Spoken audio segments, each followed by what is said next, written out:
They're part of a lifetime in defense of a dream, listening very intently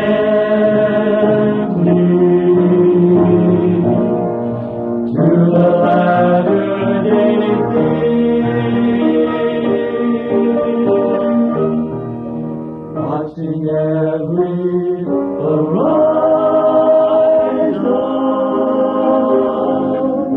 certain one day to see all the beauty of Zion. They're unfolding to me, unfolding to me.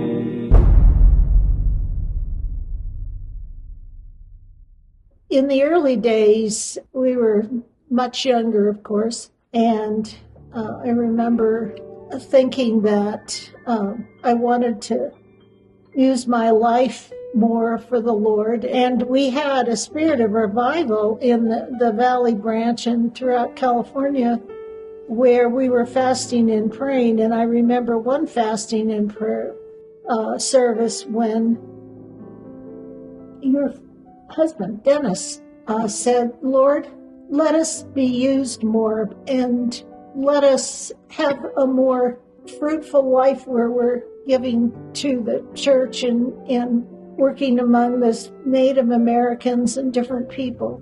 As time went on, I met Dwayne Jordan, which was my husband for 55 years. And during that time, we became aware of the church's belief in missionary work, and especially missionary work among Native peoples. And so he took a trip with some men to Pine Top and to San Carlos, and he met a missionary there named Isaac Smith and Bonnie Smith, and they took him around the reservation, and there was a little boy that was crying in front of his house.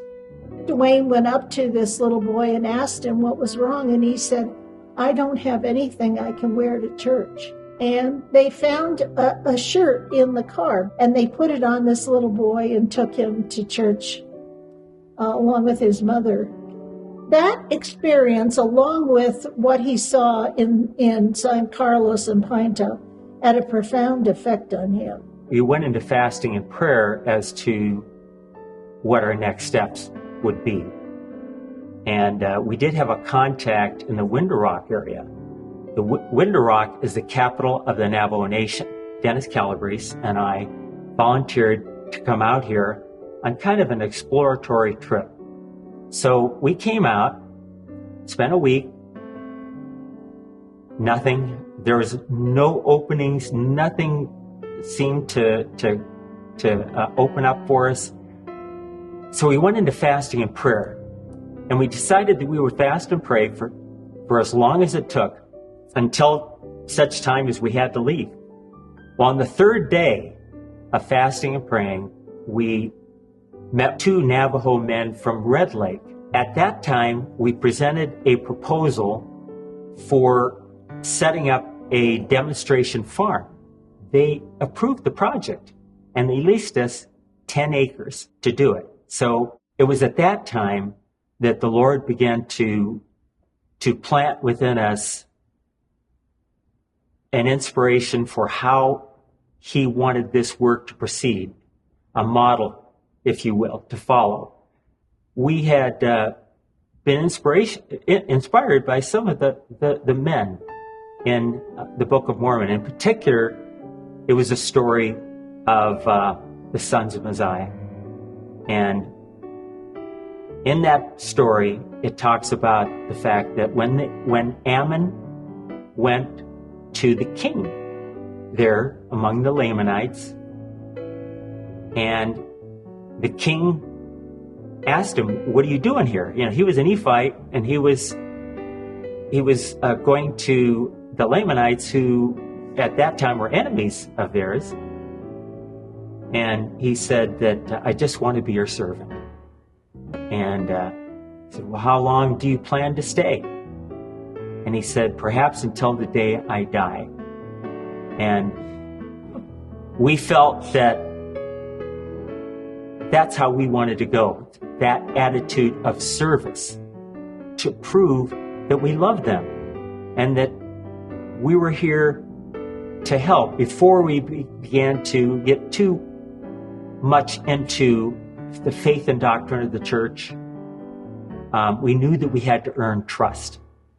So at that point, for myself personally, I began to go into fasting and prayer about what God wanted me to do. And I was hesitant. Now, I admit it. I had a desire to go, but to leave my family and friends behind, it was daunting to me. I went to Brother Eddie Perdue. Eddie Perdue was a missionary in Tijuana, and we had a youth trip down there. And I mentioned him that I had a desire to go, but I was looking for confirmation. Well, he went into prayer and fasting. And shortly after that, he said he had an experience. And in the experience, he had a dream that he saw King Messiah. And King Messiah was praying for his sons. Should they go to the Lamanites, to bring the gospel to the Lamanites? And so he saw King Messiah hear the voice of the Lord telling him to give them permission to go, and that God would take care of them and God would give them success. Then I began to give more serious consideration, but I had another problem. It was in the middle of the Vietnam War, and so they drafted me. But here's the amazing thing. They had given me the opportunity to identify a nonprofit organization that I would be willing to work with as part of my civilian alternative service. So I got my draft notice. And in my draft notice, amazingly, they ordered me to report to duty at this particular address. The address was my sister Elaine's house. And the reason why the federal government selective service had ordered me to report to duty at her house is because at that point we had already formed an organization called Side by Side. It was a nonprofit organization. And her house was the headquarters for Side by Side. So now I was ordered by them. And my sister had a dream. And in the dream, she dreamt that I had been drafted. But that this personage told her not to worry because I had been drafted into the Lord's army. You know, the book of Isaiah says that in the last days, you'll beat your swords into plowshares and your spears into pruning hooks. Well, at the start of this mission, Uncle Larry was literally drafted into Vietnam and assigned to work the agricultural fields on the Navajo Nation as a part of this work. So I think from the very beginning, we felt like that there was something very special about what God was doing here and why God wanted us here. A part of that, in the early 70s, Dad had a dream. And in the dream, he saw a large, very ugly rock sitting in the middle of Los Angeles where we lived. And Dad was walking around the rock and in that area, and he was telling people, it's time to go. And a small number of people said, okay, we'll go. But most people said, well, I've got some things to do. I've got this and I've got that. I'll get to it when I get to it. I know it's important, but I'm not going to do it right now.